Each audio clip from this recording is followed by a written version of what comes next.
everyone. Welcome back, and to a great new segment of programming for the afternoon. So happy to have you all with us.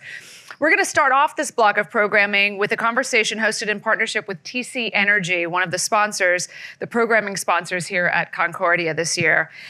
This will be on the potential of a cohesive energy approach to provide sustainable energy security to Canada, the United States, and to Mexico. Please welcome to the stage now Julia Nesheiwat. She's Vice President of Policy and Insights at TC Energy, and the Honorable Bernie McNamee, former Federal Energy Regulatory Commissioner, that would be, and a partner at McGuire Woods. I'll let you both take it from here. Thank you, Laura. Thank you. All right, excellent. All right, well, good afternoon, everyone. It's a pleasure to be here along with Bernie McNamee. It's just such an honor. Looking forward. Wonderful, wonderful. Well, I hope you all are enjoying the rest of the summit. I know this is day 3 of Concordia, and a big thank you again to all the organizers, to Matt Swift and everyone who helped put this together. I know you've heard earlier, it's not every day where you can really come together in a true bipartisan way to have thought leadership and to really have great debates in a healthy and civil manner these days. So great pleasure. Well, I'm thrilled to be here. I'm here, I represent TC Energy. In fact, I'm reaching my 1-year anniversary with TC. Before that, I served in U.S. government and whatnot, and it's just been such a great ride to be in the energy sector these days. Very exciting. A lot is happening, as you know, even though we're here on the margins of UNGA and New York Climate Week. So much is happening, but let me begin by just throwing a few facts out there before I talk a little bit more about our vision here with North America.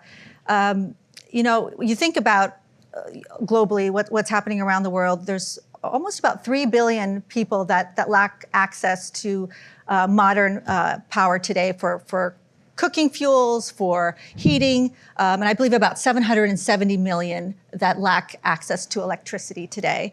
So, when we think about, energy, whether it's here, being energy independent, or what does that mean regionally and globally, it's really important to think about, as we talk about energy transition and energy security, what does that really mean for, you're talking about 40% of the world population and those impacts. So you take those numbers and you couple that with what's happening today. We're truly in this new era of this energy instability and disruptions, whether it's on supply chain issues, looking at rogue nations that tend to weaponize energy and what's happening geopolitically. Again, very important as we think about energy strategy and what that really means. And then finally, there's this growing tension, and we've been hearing these different themes when it comes again to energy transition and what does that mean to have reliable energy? And oh, by the way, how do we also decarbonize to reach our climate goals and that important factor? And of course, the latter, when we think about decarbonization, will certainly be driven by regulatory issues, which we'll hear in a little bit by Bernie. So thinking about these global dynamics and bringing this back to North America, where I've had to do a lot of thinking myself and what that really means, especially on my 1-year anniversary, being part of a company that is North America driven. We cover Canada, the United States, and Mexico, and we move a lot of natural gas throughout the countries, which has been tremendous. But we also have a power and energy solutions sector that focuses on hydrogen, on renewables. We are involved also in the nuclear industry. We have Bruce Power, which is the largest operating nuclear power plant in the world. So again, it's an exciting time, and being part of TC and the fact that there's this human factor of what kind of impacts that can have. Thanks to our CEO, Francois Poirier, he had this vision of what that really means as we move energy infrastructure, as we build upon that. How can we work together in a regional manner, at least here in the Western Hemisphere, and then how does that impact the rest of the world, given the abundance that we have today? So with that, I'd love to turn to Bernie, and given your time with FERC, as well as a senior official in the Department of Energy, I'd love to hear your thoughts about what energy integration, especially in North America, means to you. Absolutely. And Julia, thank you for having me here, and thank you everybody in the audience. You know, the point on energy security and what's going on in North America and throughout the world is I really think of energy security in three different ways. One is its role in economic growth, second, the quality of life, and third, for national security issues. And I think that those three things are not unique to North America, but they are currently something that's vitally important to North America and why the partnership between Canada, the United States, and Mexico is so important on energy. The United States, as you know, imports about 7.6 billion cubic feet per day of natural gas from Canada. We also, the United States exports about 5.7 billion cubic feet per day of natural gas to Mexico. And of course, there's oil going back and forth, there's liquid products. But what that tells you is how important the interaction between those borders is in making sure that we have energy security. The United States also imports about 48.1 terawatts of electricity from Canada, which is vitally important because our electric grids are interconnected.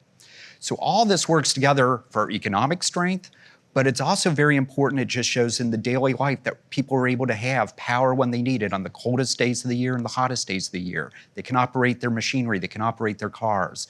And then I think what's been most dramatic, and we saw that with the American energy renaissance from hydraulic fracturing and directional drilling, that we've suddenly transformed, especially here in the United States, from being a net energy importer to a net energy exporter. And that has been dramatic. And I know that one of the important things and aspects of that, and hopefully we'll have more time to talk about it, is the role that LNG, liquefied natural gas exports play in making not only the ability to continue to produce here in the Americas, but also to be able to influence policy in issues across the world, because no longer are we dependent as North America on international markets for as much oil or natural gas, but we're able to influence those markets. And that actually helps on a security for throughout the world, because when we all act together, we're able to create stability, and that helps the world as a whole. Absolutely, absolutely. No, thank you. I mean, again, you know, everyone continues to ask, well, why does it really matter here? But, you know, the energy markets are all interconnected, and it's going to have that direct impact. Absolutely. And, you know, I'd like to hear, though, your points of view on energy integration in North America, because, you know, obviously you deal with a lot of pipelines, and you also have, as you mentioned, the Bruce nuclear power plant. So, and I know that you're getting into hydrogen and renewable issues. So I'd love to hear kind of what your vision on that is at TC Energy. Absolutely. You know, we're just really excited. We recently launched our own North America vision and strategy based truly on three pillars. One is no country can do it alone. We have to build those partnerships more than ever. How can we harmonize the North America regulatory policies and looking really to enhance that cross-border coordination? So a lot of that can mean transparency, good governance, data sharing, information sharing on some of those technologies, which will be critical. A second pillar that we're heavily focused on at TC is really about the energy solutions. We talk a lot about the problems and the challenges today, but what does that really mean, and what kind of impact does that help, and how we can actually meet our own energy demand here in the Western Hemisphere, at least. So that particular area of making sure we can do that. And then finally, our third pillar is how can North America, with what we're doing in the pipelines and moving natural gas, in the other aspects of energy, help the rest of the world when it comes to the scarcity and what's happening with the growing energy demand, with the fact that we have, you know, a heavy reliance on countries like Russia, where most of Europe has had to rely on their energy. And so being able to have an alternative source, being able to diversify your resources and not relying on a single person or country, so to speak, when it comes to energy resources are so important. So with that, it means, you know, having a shared climate policy, for example, expanding LNG operations, being able to export that in places where it's needed in Europe and in particular in Asia. And finally, nuclear, which is certainly an untapped clean energy source. And I'm glad to be hearing a lot this week on the theme of nuclear energy and the importance of that as part of meeting our climate goals. And then finally, you know, I just wanted to highlight some of the work that we're doing in Mexico.